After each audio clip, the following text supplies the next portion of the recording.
Muy bien, agradeciendo la participación de todas las personas, el acompañamiento, la confianza, comprensión, los aportes. Vamos a cerrar nuestro curso bayesiano básico, de diferencia tradicional y en algunas pruebas, no en todas tampoco, con este documento. El documento fue escrito por el profesor Luis Carlos Silva Aguiar, profesor al cual agradezco, conozco, compartí algunos detallitos con él, y gran profesional cubano, pues él es realmente, creo que es uruguayo, cubano y mucha vida en España. Ahora es que está en Cuba de nuevo. Publicó en la revista Brotes, él trabaja mucho de epidemiología, en el año 2000. En el año 2000 se tenía esta mirada, hace 24 años. Y más hacia atrás ya se veía esto. Estamos lentos, estamos lentos. ¿Qué nos dice el profesor Luis Carlos en este documento? 3 hojas. Dice, quizás algunos lectores han oído hablar de posmodernismo y del desconstructivismo. Bueno, en unas con otras luego nos dice, él quiere aportar en este artículo para desconstructivismo, o sea, volver como a hacer las cosas, terminar con paradigmas. La inferencia estadística clásica, en particular, la teoría de pruebas de hipótesis, no entra al nuevo siglo en su mejor momento. ¿Qué podremos decir ahora?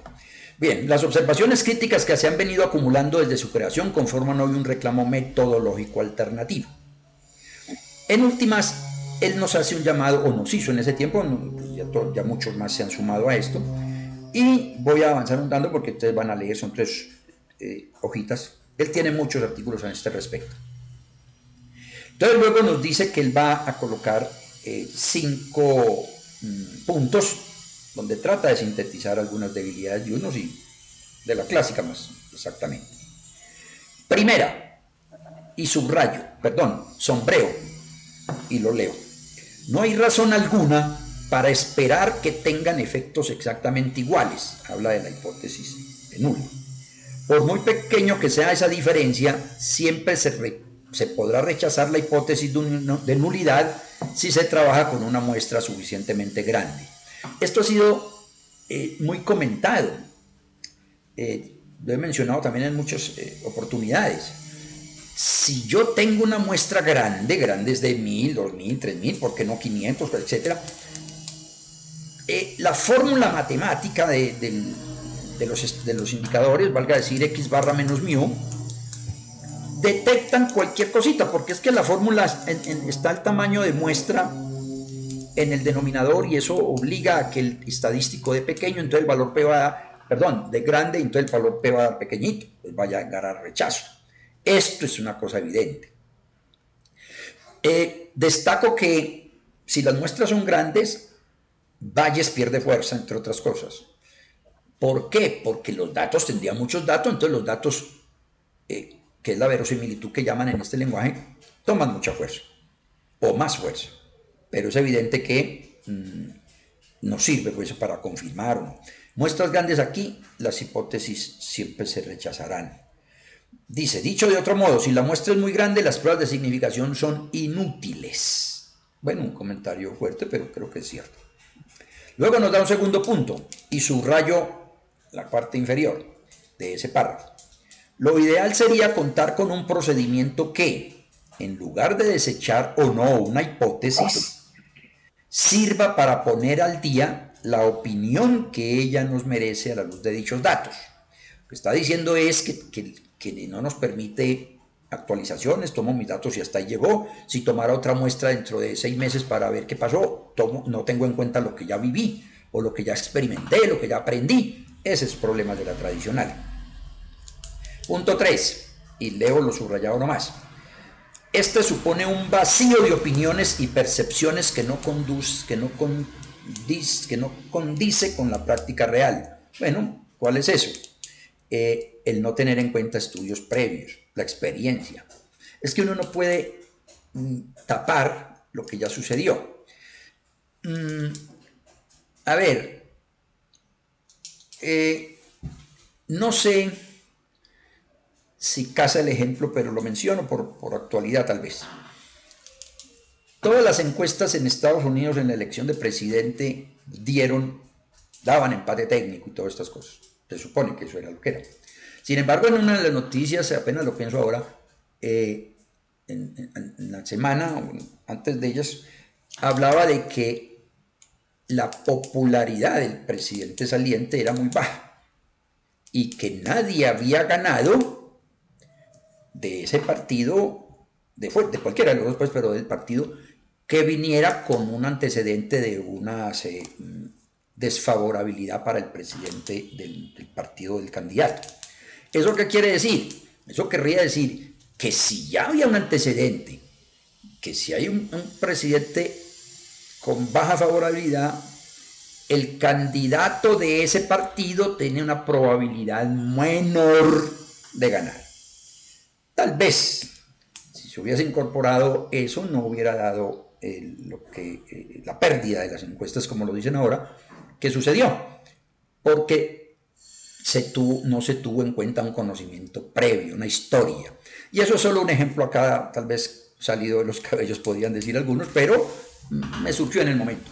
¿Qué tal nuestros amigos médicos no tener en cuenta esa sabiduría de los colegas o de ellos mismos en cómo puede mejorar una intervención quirúrgica? Los amigos de mercadeo, los amigos administradores, los amigos del área social, los profesores. Sabemos cuál es el punto que corcha a los estudiantes. Corchar aquí en Colombia es que les vuelve difícil su tema. Entonces ya sabemos cuáles son los que ponemos, sabemos cuáles son los que no nos van a responder y ya uno mirará si lo coloca o no, pues, pero eso se sabe. Entonces son detalles de eso.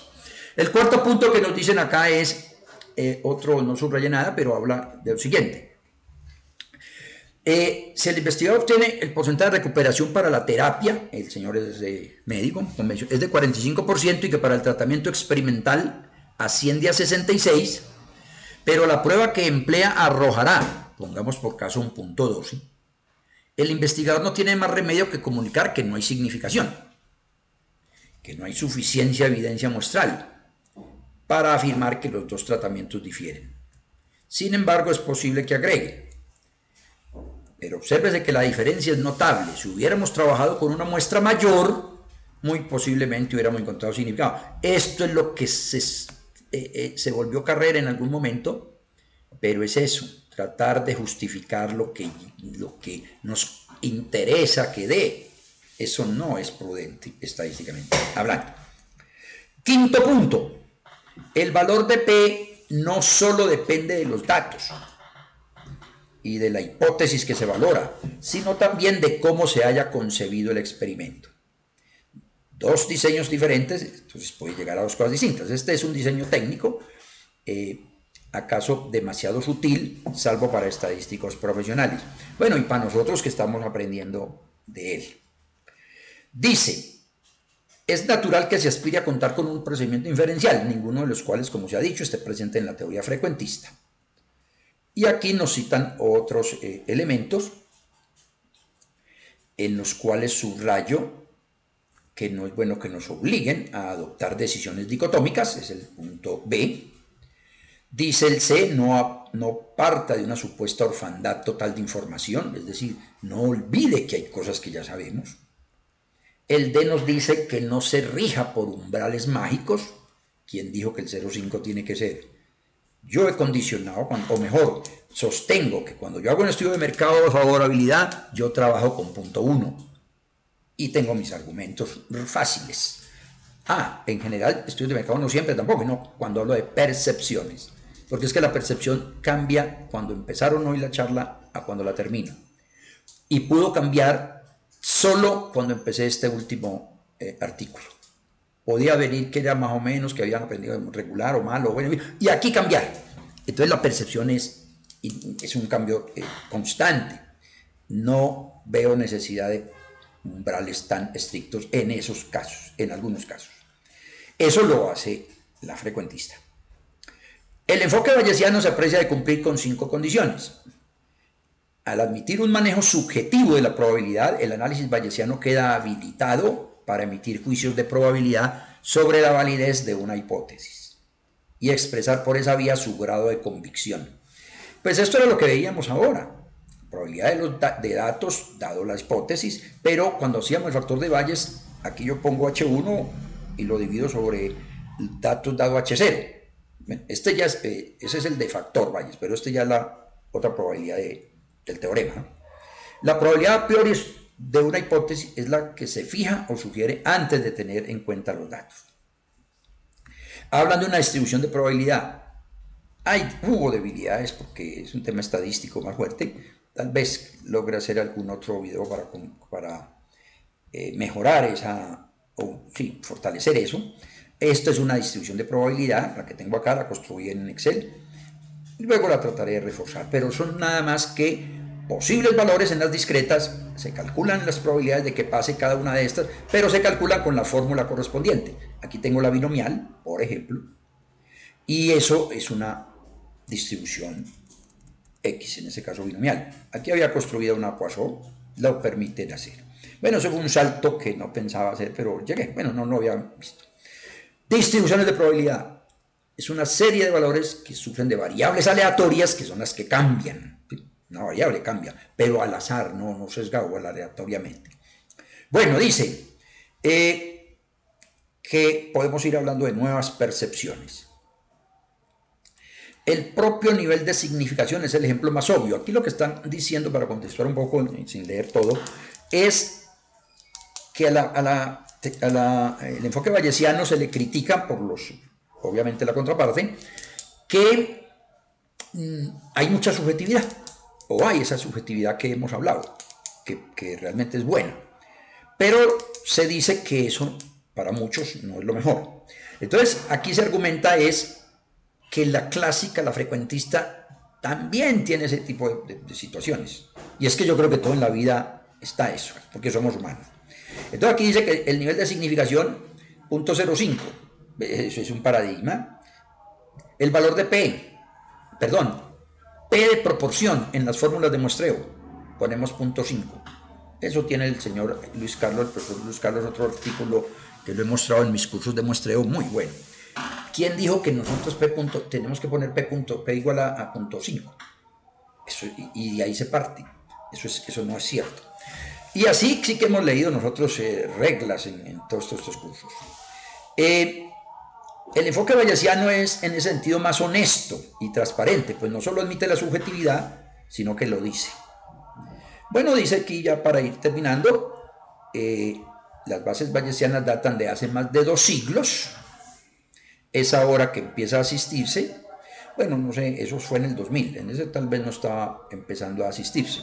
¿Cuáles eran las dificultades? Lo dice en los informes del jazz, o cuando se justifica, se dice por qué surge el jazz como software.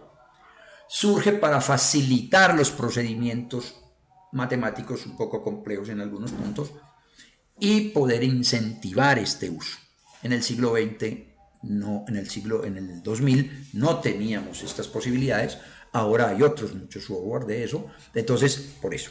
Conclusión, a mi juicio, sí, es mejor la bayesiana. Tarde que temprano nos pasamos para allá.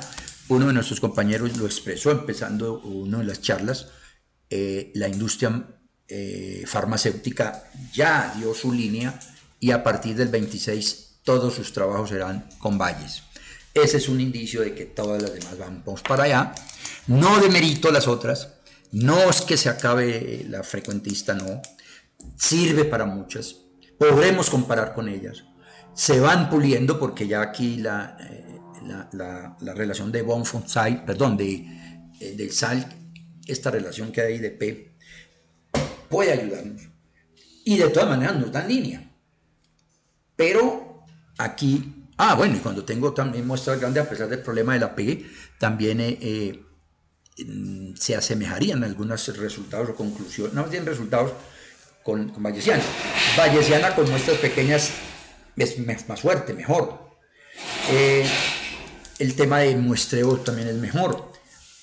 Y bueno, seguir trabajando en ambas direcciones puede ser útil, comparar resultados. Todavía hay mucho por publicar comparando ambas cosas.